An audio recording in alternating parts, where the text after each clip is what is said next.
All right, Oklahoma Joe 900. Yeah, before we even put power to it, we're gonna get this bad boy cleaned up. You can see it's has some use. Look at that. Yeah, we're gonna get all that off. And also, always start from the inside out. So we're gonna get those grill grates off and this heat deflector, grease tray, whatever you want to call it. You can see it channels of grease to the grease catcher right here. Yeah, get all that out of there.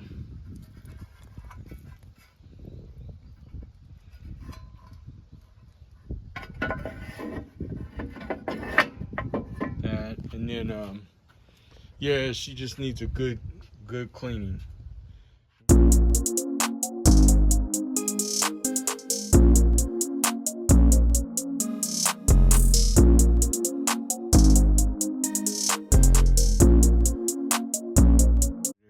Thing I want to point out about the drawer, when very first video when I talked about the in here shaking the ash when you move this little drawer here, because the drawer is open and you're shaking that, there's debris and ash falling behind, you know, at the very end of the drawer. So when you do that, behooves you're gonna pull the drawer out anyway to empty the ash out of it. You're gonna have to get in there and get all the ash that fell behind the drawer. All right, you can see I got the drawer removed, and that's all that ash and stuff I was talking about. So I'm gonna use my handy dandy fire poker, and I'm gonna use that to get all that out of there. That's gotta come out, or else the drawer's not gonna shut. All right, and this is also a good time. You're already gonna be cleaning it out. Grab that little deal here and give it a really good shake. Make sure you got all that old ash out from the previous cook, so you don't have a false start. And what I mean by that is you lit your fire starters, got the drawer closed, you see smoke, and then there's no heat. That's because the charcoal didn't ignite. All right, folks, just wanted to show you this is where these gloves come in handy. They're disposable, and you can use it just to grab that stuff out of there. It's a lot faster than trying to rake it out with that little small tool. Some gloves on, get up close and personal with your work. Reach all the way back in there. Get all that out of there so that drawer was shut. And you just gotta be mindful when shaking that little tray that you don't disturb the charcoal in the chute. If you had some left over, I'll show you what mine's looking like, because there was some in there.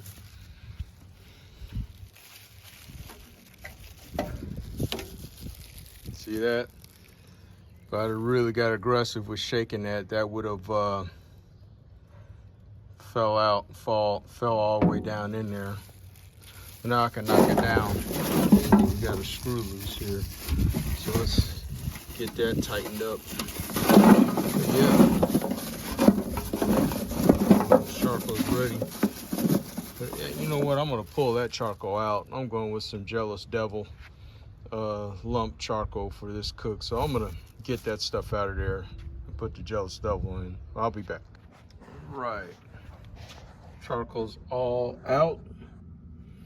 Yeah, the Cowboy brand, because of the regular size of the briquettes, is my go-to. But for this cook, we've gone with some Jealous Devil, and we'll be back. All right, folks, this part right here.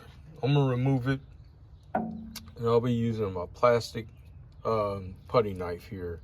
And I just highly recommend, it's just a suggestion, that you buy the whole set, because it comes with 3 different sizes. It's like $8, and they're disposable. And the fact that they're plastic, you don't have to worry about damaging the metal. Now, if you need to get really busy with some really hard stuff, this is a drywall tool that works great because it has a beveled edge, and this is years old. I've had this for years. But if you got something that really needs, and it's really great for getting in the channels and stuff too. It's just a suggestion. I've had this for years and use it on just about all the cookers, you know, to remove stuff. But yeah, I'm gonna get that out so you can see how I clean that off. I'll be right back. All right, as you can see, I got it sitting on top of my ash bucket where I dump my ash. And I just take the scraper and just scrape that stuff off.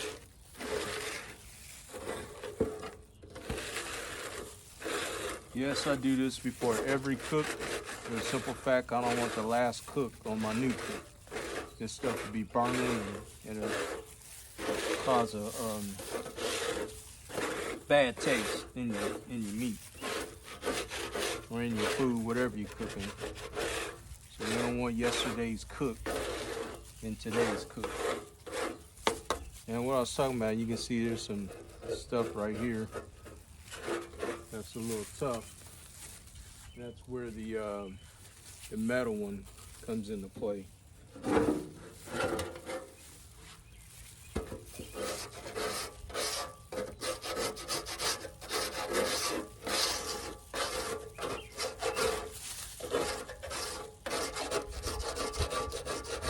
And if you find that you're not be too effective, turn it over so you can have that beveled edge pointed in the right direction to help get up underneath that stuff.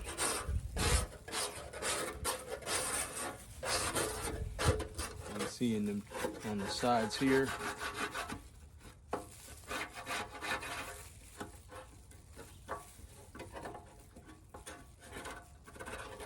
It's a good idea to make sure this is clean, this channel, so that the grease will properly run off.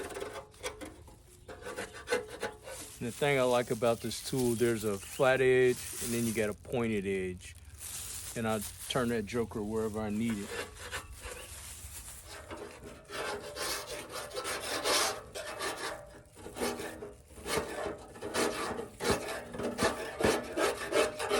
And to be completely transparent, when I clean it, I just hit the surface stuff. But today I'm going a little deeper with the cleaning, really getting that most of it awesome. All right, what it's going to do, and got gloves on, just take your fingers and clean these channels out. Inside, we're going to take a nifty tool here. Get this grease out of here, like so. Get all that out of there.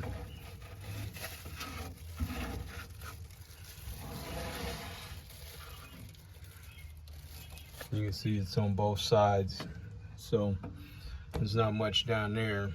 You take a shot back and clean that out or scrape it off. But yeah, we're gonna get the inside and get her put back together, get her loaded up, and we'll be back. All right, this is where having different sizes come into play. That way you can use one as like a catcher. As we clean that off, this back rail off.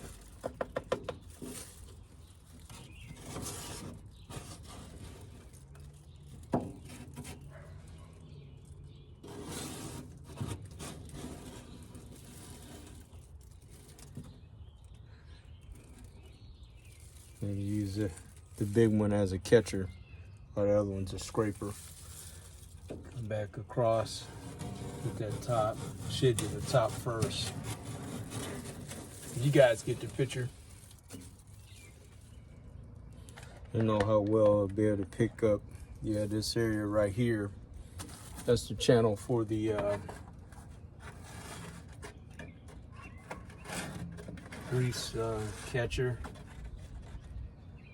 And the small one's just narrow enough to fit down in there to give this a good cleaning too.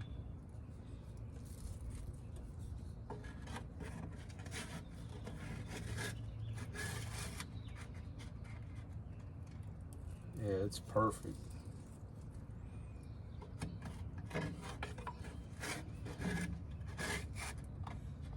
This is what prevents the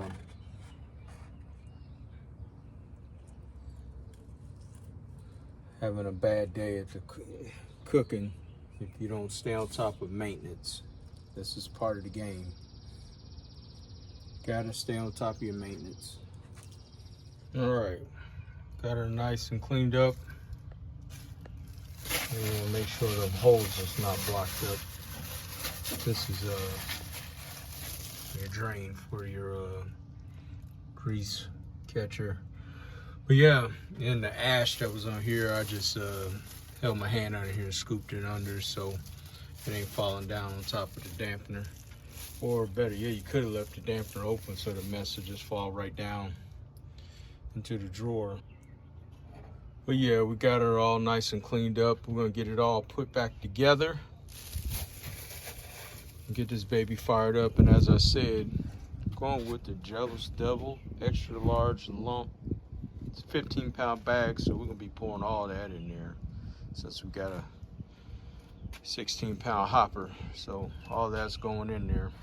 We're gonna get this brisket fired up and we'll be back.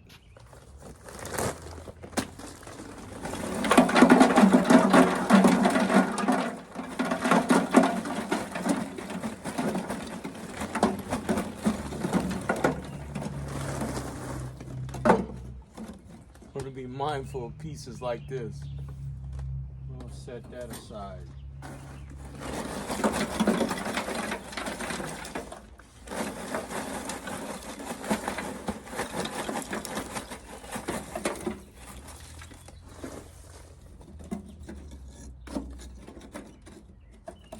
Yeah, big giant pieces like this, we're gonna set those aside. Use those for something else. The bag is pretty much empty. All right, we're gonna get our fire starters in place. Also gonna put a hunk of cherry in there.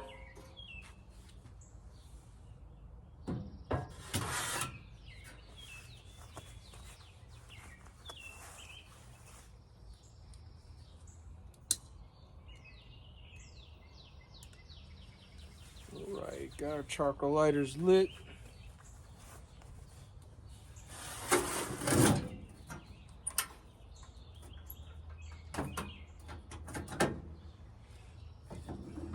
Dampener open. And I did make that mistake. I'm not opening that dampener and wonder why it didn't fire up properly. So don't make that mistake. And we're gonna get the grill grates in here. About time I get those in there and everything, we'll get her fired up. Get her ready to go to work. All right, just want to show inside that stack cap.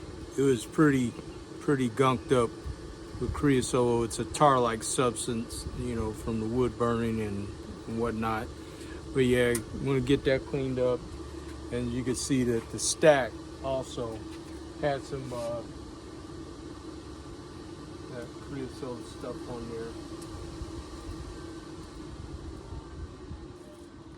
Get a look at, yeah, that's what that stuff's looking like that. So we want to get all of that cleaned up. All right, to clean that stack up, I'm just gonna use an old rag and just wipe it off because I don't want that stuff falling down inside the cooker.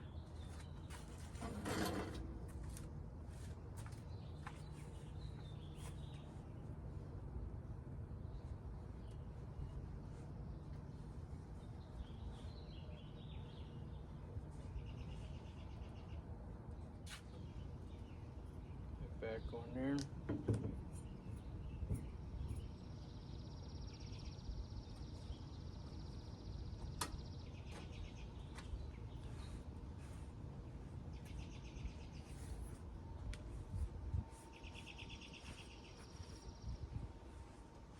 Had a glove on because it was hot when I took it off. I forgot about it.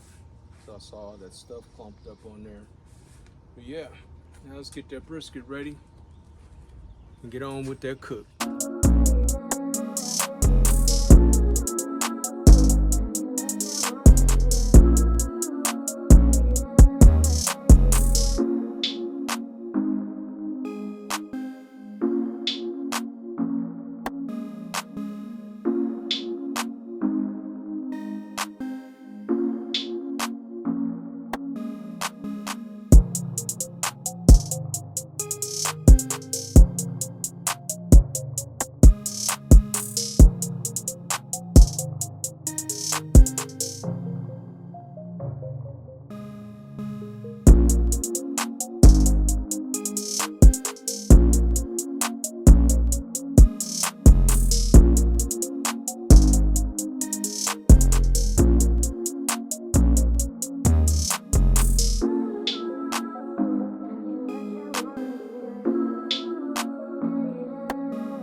Hey, Sparrow, you got a hit right there.